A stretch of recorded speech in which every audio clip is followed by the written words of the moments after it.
Olá, eu sou o Carlos Xavier, este aqui é o Theo de Datas e eu gostaria de compartilhar com você agora um estudo sobre o capítulo 2 da carta de Paulo aos Filipenses.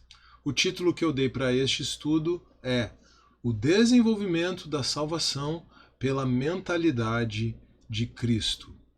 O versículo-chave deste capítulo, como não poderia deixar de ser, é o verso 5. Seja a atitude de vocês a mesma de Cristo Jesus. Lembrando que é esse verso 5, falando sobre como deve ser a nossa atitude, a mesma de Cristo Jesus. Outras traduções possíveis para esta expressão atitude no grego, mentalidade, disposição mental, até mesmo poderíamos dizer seja a sabedoria prática de vocês a mesma de Cristo Jesus. Ou a prudência de vocês, mas aí prudência já é uma palavra que perdeu bastante o sentido que ela tinha originalmente no latim, repercutindo, ecoando, ressoando o sentido da expressão paralela no grego. Mas então, verso-chave, Filipenses 2,5, seja a atitude de vocês a mesma de Cristo Jesus. E agora, um esboço deste capítulo seria o seguinte, desdobrado em 5 pontos. 1. Unidade na mentalidade de Cristo, versos 1 a 5. 2. Um poema sobre a humilhação e a exaltação de Jesus, versos 6 a 11. 3. O desenvolvimento da salvação até o dia de Cristo, versos 12 a 18. 4. O envio próximo de Timóteo, 19 a 24. 5. O envio imediato de Epafrodito, versos 25 a 30. Eu convido você agora à leitura de Filipenses 2. Vou deixar o texto na descrição do vídeo no YouTube ou na descrição do episódio de podcast, caso você esteja acompanhando por esse formato.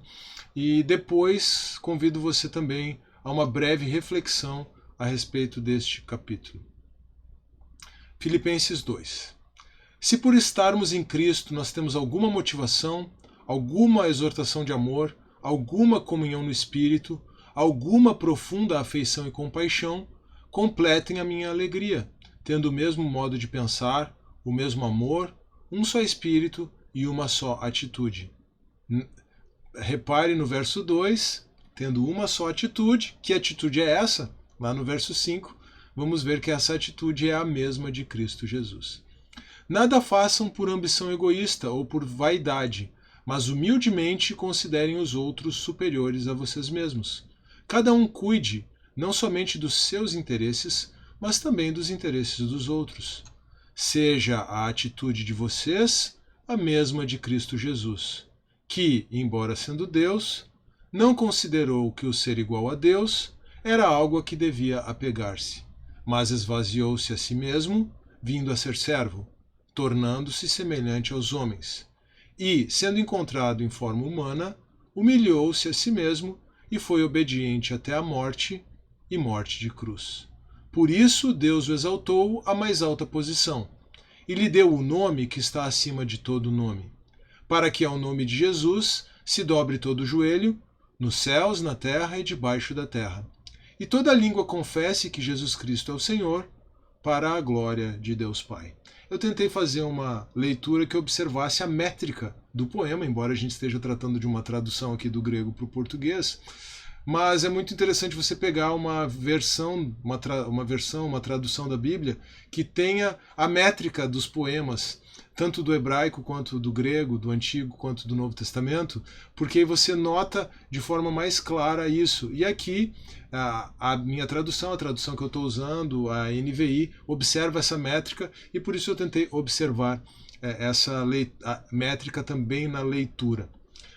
Terminando o poema do verso 11, vamos para o verso 12. Assim, meus amados, como sempre vocês obedeceram, não apenas na minha presença, porém muito mais agora na minha ausência, ponham em ação a salvação de vocês com temor e tremor. Pois é Deus quem efetua em vocês tanto o querer quanto o realizar, de acordo com a boa vontade dele. Façam tudo sem queixas nem discussões, para que venham a tornar-se puros e irrepreensíveis, filhos de Deus inculpáveis no meio de uma geração corrompida e depravada, na qual vocês brilham como estrelas no universo, retendo firmemente a palavra da vida. Assim, no dia de Cristo, eu me orgulharei de não ter corrido nem me esforçado inutilmente.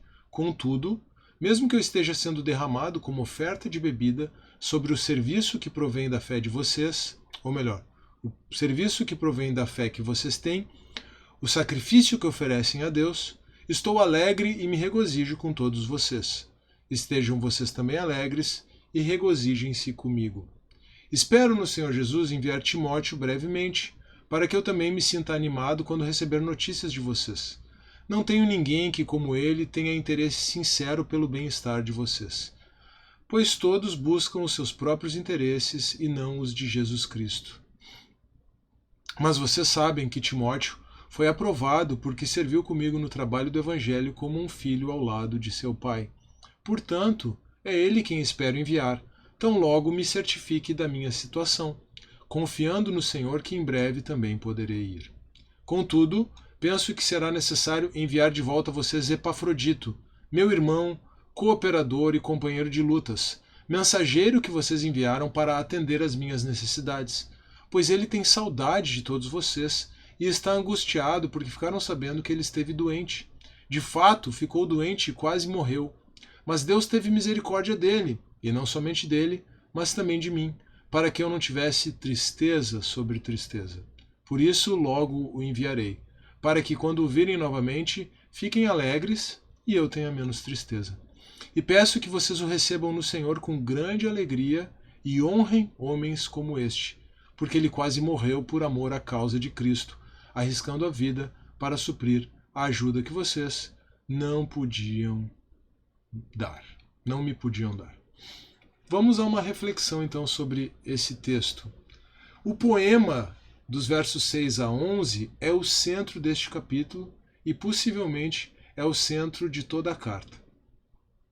E embora todas essas coisas que são cantadas naquele poema possam ser louvadas pelo seu próprio valor, que aliás é de um valor infinito, a humilhação, o esvaziamento, a morte, o sacrifício de Jesus e a sua consequente exaltação após a sua ressurreição, tudo isso é de valor infinito, mas Paulo celebra a humilhação e a glorificação de Jesus com o claro objetivo de embasar e ilustrar o seu ensino aos filipenses.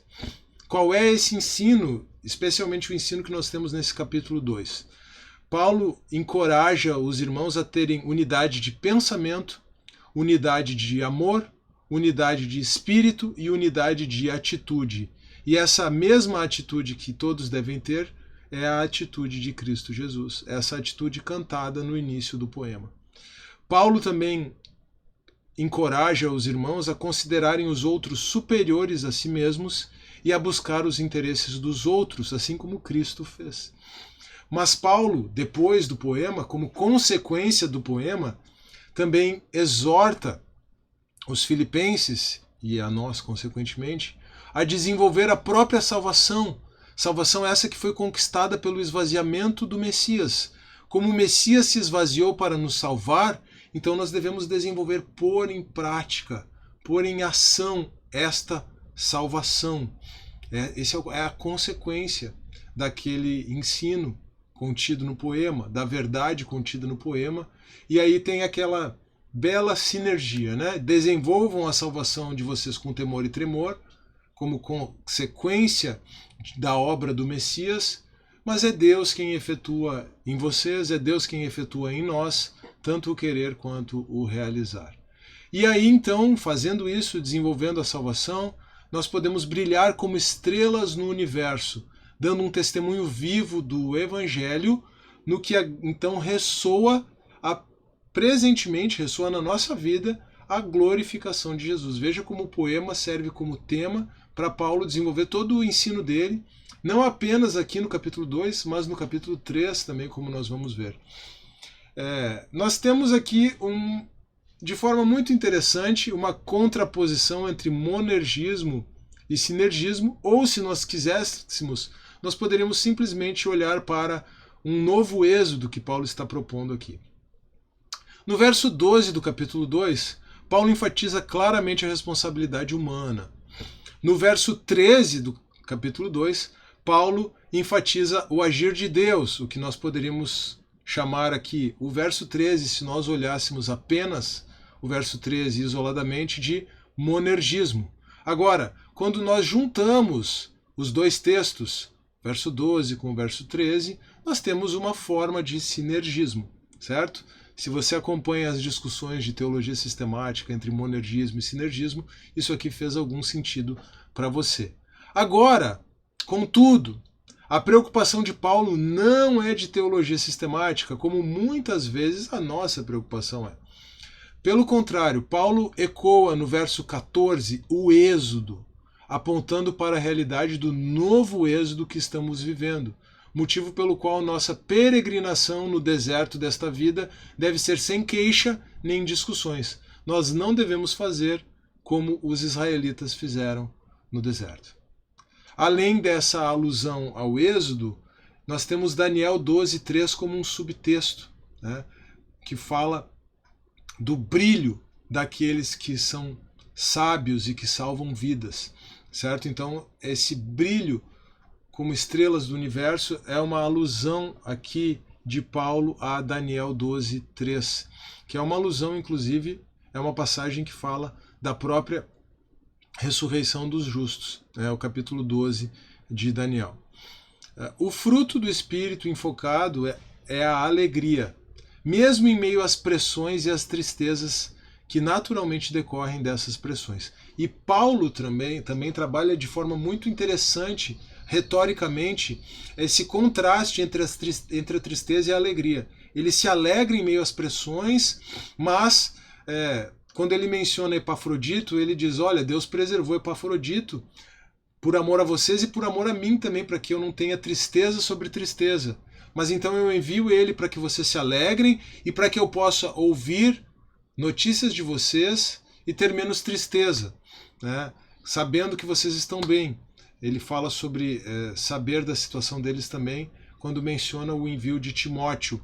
Então Paulo vai trabalhando isso, ele não é alheio à sua própria tristeza, ele sabe que a prisão é fruto natural de tristeza, mas ele procura se alegrar no Senhor, ele exorta e encoraja os filipenses a se alegrarem em meio às provações, e ele vai costurando retoricamente alegria e tristeza de forma muito hábil no capítulo, produzindo uma bela imagem. E o capítulo encerra com os emissários exemplo, a menção de Paulo aos seus emissários exemplo. Embora Paulo precise enviar Timóteo e Epafrodito, inclusive antes de Timóteo, por necessidades práticas, esses dois homens ilustram perfeitamente o ensino que Paulo está trazendo neste capítulo. Timóteo e Epafrodito são duas pessoas que não buscavam os próprios interesses e consideravam os outros superiores a si mesmos. E nós? Temos demonstrado na nossa vida prática uma mentalidade humilde e disposta ao serviço como a de Cristo? Temos colocado os interesses dos outros acima dos nossos próprios? Temos considerado os outros superiores a nós mesmos? Estamos mais preocupados com questões teológicas ou em pôr em ação a salvação que foi conquistada por Jesus? Ainda que as questões teológicas sejam muito importantes, mas qual é o nosso foco principal? As questões teológicas ou pôr em ação a salvação que foi conquistada para nós por Jesus, pela sua humilhação e pela sua exaltação? Nós temos brilhado em meio a esta geração corrompida e pervertida, como as estrelas brilham no universo? Temos encontrado verdadeira alegria espiritual em meio às pressões e tristezas da vida? Eu agradeço pela sua atenção. Eu espero que você tenha gostado deste estudo, que ele tenha sido tanto instrutivo quanto edificante. Se for esse o caso, não se esqueça de deixar o seu like neste vídeo, de se inscrever no canal caso você ainda não seja inscrito, de acompanhar o Teodidatas no formato de podcast também, de compartilhar este vídeo com um amigo, com um irmão em Cristo que você sabe que pode ser beneficiado por ele, e também de deixar o seu comentário. Isso sempre é muito importante em todos os vídeos aqui do canal. Um grande abraço, que Deus abençoe você e até a próxima.